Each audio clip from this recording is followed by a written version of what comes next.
પ્રજાપંખ ન્યૂઝમાં આપનું સ્વાગત છે। નમસ્કાર દર્શકો, આજે સચીન ગામમાં એક વિશેષ ભક્તિમય માહોલ જોવા મળી રહ્યો છે। અંગ્રેજોના જમાનાથી જ ભક્તોના હૃદયમાં વસેલી શ્રી ફૂલબાઈ માતા આજે પણ સહુની આરાધ્ય દેવી તરીકે પ્રસિદ્ધ છે।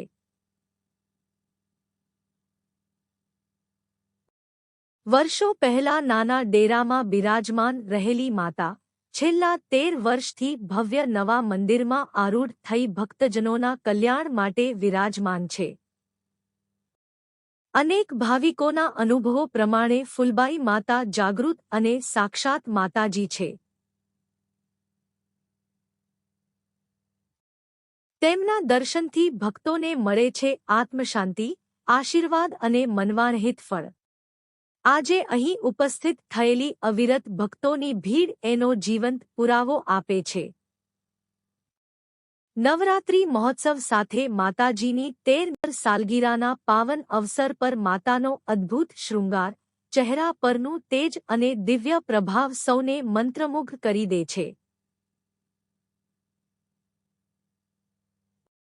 ભક્તોને એવું લાગ્યું કે જાણે માતાજી સાક્ષાત તેમની સાથે સંવાદ કરી રહ્યા હોય। વર્ષોથી ચાલતી પરંપરા મુજબ આજે પણ ધ્વજારોહણ, વિવિધ હોમ હવન અને ભવ્ય ભંડારાના કાર્યક્રમો યોજાયા। પ્રસાદી અને ભક્તિભાવના આ આયોજનોમાં સહભાગી થવા હજારોની સંખ્યામાં ભાવિકો ઉમટી પડ્યા। સમગ્ર સચીન ગામ અને આસપાસના વિસ્તારોમાં ભક્તિભાવના રંગ છવાઈ ગયા છે। પ્રજાપંખ સચીન સાથે વાતચીત કરતા મહેશ પટેલે જણાવ્યું કે શ્રી ફૂલબાઈ માતાજીના ચરણોમાં સહુને શાંતિ, સુખ અને સમૃદ્ધિ પ્રાપ્ત થાય એ જ અમારી પ્રાર્થના છે। જય માતાજી। નમસ્કાર મહેશભાઈ, જય માતાજી। શું કહેશો દર્શક મિત્રોને? या देवी सर्वभूतेषु शक्तिरूपेण संस्थिता नमस्तस्य नमस्तस्य नमस्तस्य नमो नमः।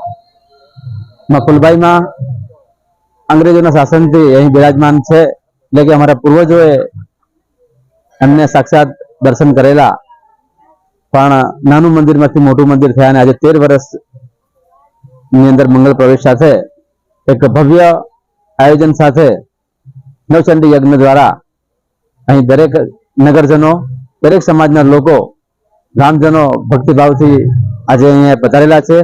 એ સૌનું અમે શ્રી ફૂલમાતા મંદિર તરફથી હાર્દિક સ્વાગત કરીએ છીએ।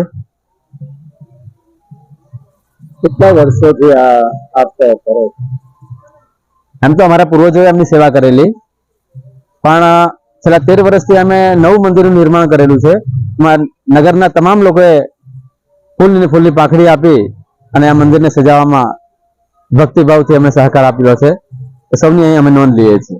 સાલગીરામાં આપ શું કરો છો? સાલગીરીમાં તો અમે વિવિધ કેમ્પો બી કરીએ છીએ, પણ વિશેષની અંદર અમે દરેક અલગ અલગ યજ્ઞ કરીએ છીએ।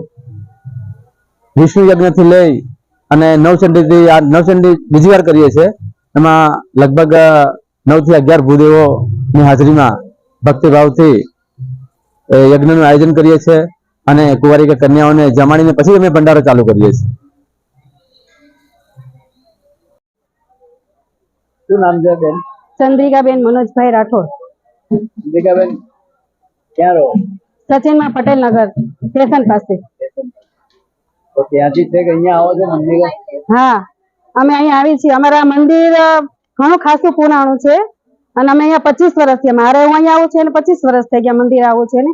બાકી હવે મંદિર તો બહુ જૂનું છે અને પેલા તો નાની પથ્થરની મૂર્તિ હતી ફૂલબાઈ માની, પણ હવે આ મંદિર બન્યું, માતાજીની મૂર્તિ મુકાણી ને માતાજીનું મંદિર બહુ સરસ બન્યું છે, રણિયામણું છે। એક આમ જોઈ તો પ્રચલિત થઈ ગયેલું બધાય છે અને આ ફૂલબાઈ માં બધાયની મનોકામના પૂર્ણ કરે છે અને જે કોઈ એની આશા લઈને આવે એની આશા પણ પૂરી કરે છે અને માના ચમત્કાર તો બહુ જ છે। અને પેલા અમારા ટેકરા ઉપર માતાજીનું નાનું મંદિર હતું ત્યારે અમને ઝાંઝરનો ખાસ અવાજ આવતો।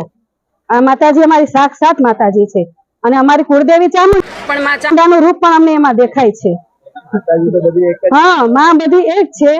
ફૂલબાઈ માં કયો કે ચામુંડા કે અંબે કયો, નવદુર્ગા કયો, પણ માના રૂપ, માતાજીનું રૂપ તો જોવા જેવું। 12 સ્વરૂપે માતાજી સાક્ષાત આપણી સાથે રમતા હોય એવું પણ આપણે મનમાં લાગે। કે ના માતાજી છે એમ નવરાત્રીમાં. અને આજ તો એનું રૂપ અને એનો શણગાર, અને આ દર વર્ષે અમારે સાલગીરી થાય અને આ 13મું વર્ષ છે અમારે. મોટા પાયે અમે ભંડારોય કરી છે અને 11 થી અમે પ્રભાત ફેરી પણ ફરી છે અને માતાજીના ગુણા ગાય, ભગવાનના ગુણા ગાય ને એને યાદ કરી છે અને 5 દિવસ અગાઉ માતાજીને તેડવા થઈ છે.